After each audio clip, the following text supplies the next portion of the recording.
12 Malaysia plan to target economic development of 6 states.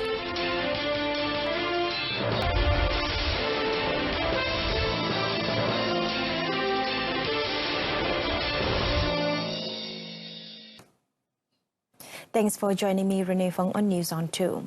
The 12 Malaysia plan will now target the economic development of 6 states in the country, namely Sabah, Sarawak, Kelantan, Terengganu, Kedah and Perlis. Economic Affairs Minister Datuk Seri Muhammad Azmin Ali said this is because these states are really in need of additional aid. Supaya konsep kemakmuran bersama ini dapat dibawa ke daerah yang lain. Ini yang sedang kita lakukan. Ini yang sedang kita laksanakan. Selangor alhamdulillah sudah berjaya dengan program peduli rakyat, dengan program-program yang memberikan kebaikan kepada pelabur-pelabur. Tetapi kita nak juga negeri Kelantan maju, kita nak juga negeri Terengganu maju. Datuk Seri Azmin said this at special prayer function held at the Selangor Menteri Besar's residence in Shah Alam, Selangor yesterday. Speaking further, the minister said latest report showed that the country's foreign investment index is increasing with investors' confidence to invest in the country's development. Datuk Seri Azmin said he hopes that the local investment will help in the country's development to create new job opportunities for the young generation and reduce dependency on foreign workers. Parti Pribumi Bersatu Malaysia members have been reminded to commit themselves to the party's struggle and not be involved in any political issues which would only bring chaos. Its Secretary-General Datuk Marzuki Yahya said the party should instead focus on the Malaysia Baharu development agenda, which targets on the development of the country and people. Ini yang Muhammad selalu tekankan. Kalau terlalu mementingkan diri, nescaya sebuah parti yang memerdekakan negara UMNO sebelum ini tersungkur di bumi Malaysia ini, tersungkur di bumi Melayu ini, kerana pemimpin-pemimpinnya mengabaikan rakyat, malah merangkul kemewaan untuk kepentingan diri. Datuk Marzuki said this at the launch of the Radical Fighter Team RF8 at the Precinct 9 Community Hall in Putrajaya yesterday. The RF8 team is established to be the main leader of the country's social media movement, which supports the government's move in achieving a new Malaysia.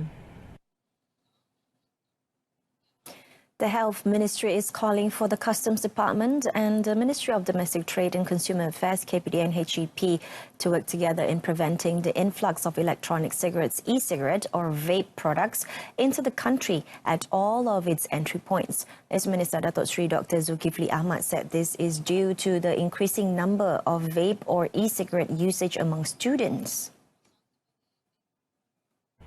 Datuk Seri Zulkifli said several measures have been taken to prevent the influx of these products into the country, including the setting up a specialist working committee comprising of Pharmaceutical Enforcement Authority, the Inspectorate Sector of Ministry of Health and KPD and HEP, and the Framework Convention on Tobacco Control FCTC.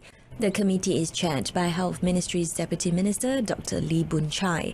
Jadi apa pun saya sebutkan dahulu, yang syarat pertama yang melibatkan pelibatan penguatkuasa farmasi, FCTC, KDPN, HEP, ya, dan sektor inspektorat, ya, KKM, ya, bagi penjualan produk yang mengandungi nikotin. Itu adalah syarat pertama yang khususnya jawatankuasa ini adalah untuk melihat, ya, kepada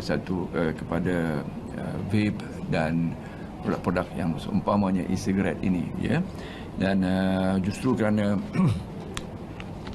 perkara yang mutakhir ini, ya, yang berlaku hari 2 ini, jawatankuasa ini juga akan bermusyarat esok 22 Julai, ya, berhubung aktiviti penguatkuasaan produk dan bahan baru ini, aktiviti yang dijalankan, ya, penguatkuasaan bakal dijalankan yang terdekat ini.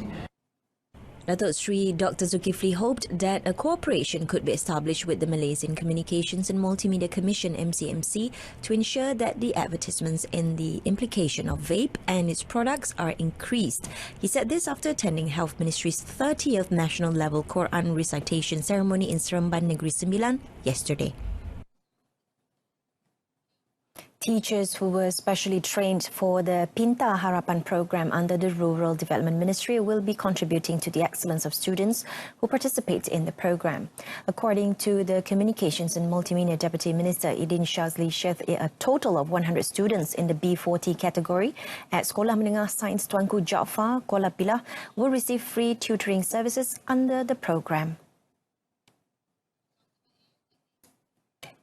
Hari ini kita berjaya melaksanakan program ini dengan melibatkan seramai 100 orang pelajar B40 yang terpilih dan telah diberi dengan khidmat tuition yang dipimpin oleh guru-guru yang terlatih yang saya percaya akan menyumbang ke arah kecemerlangan para pelajar yang telah menerima faedah daripada tuition tersebut. The Kuala Pilah Member of Parliament said this after officiating the Rural Development Ministry's Pinta Harapan program at Kuala Pilah, Negeri Sembilan. The program is organised by Yayasan Pelajaran Mara and sponsored by Celcom. In addition, Idin said the program targets 5 schools in the vicinity of the district to receive the free tutoring services. The schools involved are Sekolah Menengah Sains Tuanku Jaafar, SMK Tuanku Muhammad, SMK Tunku Kursia, SMK Senaling and Sekolah Sukan Negeri Sembilan, SMK Zabah. In another development, Idin said the Parents and Teachers Association's PTA of the State Sports School Sekolah Menengah Kebangsaan Zabah SSS SMK Zabah, in collaboration with the Kuala Pilah Parliamentary Office, will organise the Kuala Pilah Merdeka Carnival 2019 for 3 days from 23rd to 25th August. Idin said the inaugural carnival themed Sayangi Malaysiaku dan Malaysia Bersih will be held in conjunction with the 62nd National Month celebration this year. Berkat daripada kesungguhan dan inisiatif yang diambil oleh guru-guru dan barisan pimpinan PIBI, perlu sepatutnya menjadi contoh kepada sekolah-sekolah lain pada masa yang akan datang supaya melakukan program-program yang sedemikian yang mempunyai pengisian dan pengertian patriotisme untuk menarik penglibatan lebih ramai golongan muda. Khususnya sekarang apabila kita semua sedia maklum, golongan muda yang bakal diberikan hak untuk memilih. Ini adalah tiri daripada mereka-mereka yang berumur sekarang ini, kalau kita ikut 15 tahun sekarang 3 dan ke atas. Jadi penting untuk mereka ini mendapat bimbingan dan juga galakan yang bersesuaian supaya mereka ini besok tahu untuk menggunakan tanggungjawab yang diberikan kepada mereka dan seterusnya menjadi seorang negarawan yang bertanggungjawab pada masa yang akan datang. Furthermore, Idin said the concept of the carnival is to celebrate the Merdeka month with all residents of Kuala Pilah through sports and tourism activities. Idin said interesting activities slated for the carnival included an educational discourse with Ustaz Norazman Ahmad, Ustazah Asni Mansor and Ustaz Syamsul Debat, Zabah Merdeka Run and Fun Ride and food truck and car boot sale. He said the proceeds of the carnival would be channeled to SSS SMK Zabah PTA Fund, kidney patients via Yayasan Kebajikan Negara Kuala Pilah and students of Integrated Special Education Program in Kuala Pilah. 1 person died while 2 others are still receiving treatment for dengue fever at Kampung Pelawan B, Langkap, Perak. State Health Director Datuk Dr. Ding Lei Ming, who confirmed the matter in a statement, said that the Hilir Perak District Health Department received the first dengue report on 15 July, while 2 others were reported on Friday. Datuk Dr. Ding said based on checks done by the department, the breeding of Aedes mosquitoes are high in the area. This includes unused wells and lakes, latex bowls and unused latex barrels at rubber estates in Kampong Pelawan B. Various steps are currently being taken to curb the spread of the disease, which includes conducting checks to eradicate the Aedes mosquitoes breeding grounds and larviciding, which is to destroy mosquito larvae in stagnant water.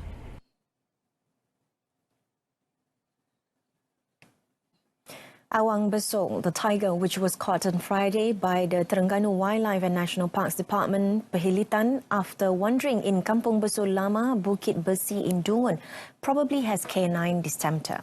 Perhilitan Director General Dato' Dr. Abdul Kadir Abu Hashim said this was based on preliminary observations by the department's wild animal specialists and the Terengganu Veterinary Services Department, which also took part in the operation to catch the animal. Datuk Dr. Abdul Kadir said canine distemper was a disease stemming from the virus which normally attack domestic animals such as cats and dogs. There were also other cases involving wild animals such as tigers, wolves and foxes. Dia ada masalah dehydration dan daripada morfologi dan apa yang kita tengok tingkah laku tu, kita percaya dia ada kena-mengena dengan dipanggil canine tempered disorder lah. Itu serangan virus. Mana bila kena tu dia macam tak dia disoriented lah. Dia tak boleh differentiate. So benda ni biasa berlaku. Cuma kali ni berlaku kat Terengganu je. However, he said this could only be confirmed after the result of a blood test on the male tiger was obtained in 2 more weeks. Datuk Dr. Abdul Kadir said according to the information from the staff at the National Wildlife Rescue Centre in Sungai Perak, where the tiger was sent, Abang Besul is recovering and can eat and drink well. The Royal Malaysian Customs Department will receive an allocation of almost 1 billion ringgit from the Finance Ministry to upgrade its scanning machine facilities at all of the country's entry point. Finance Minister Lim Guan Eng said that the allocation is to purchase 76 new scanning machines and 32 patrol boats through open tender. Lim said the Customs Department also plays an important role in raising the government's revenue to help the public service and government operations run smoothly. He said this at the officiating of the Upgrading Customs Division and Management and the launch of the e-clearance system at the Labuan Customs Building in Labuan yesterday. The e-clearance system will enable custom clearance to be done online. Lim also praised the Labuan Customs Department for taking initiatives that would help and make the agency more viable in this challenging era. The National Water Services Commission (SPAN) will open an investigation paper and take action on those who are identified responsible for the odor pollution in the Sungai Selangor raw water source, causing 3 of Pengurusan Air Selangor Sdn Bhd Air Selangor water treatment plants to be shut down on Friday. Water, Land and Natural Resources Minister Dr. Xavier Jayakumar in a statement yesterday said SPAN, as the regulatory body for the water supply and sewerage services, will conduct the investigation according to the Water Services Industry Act 2006 Act 655.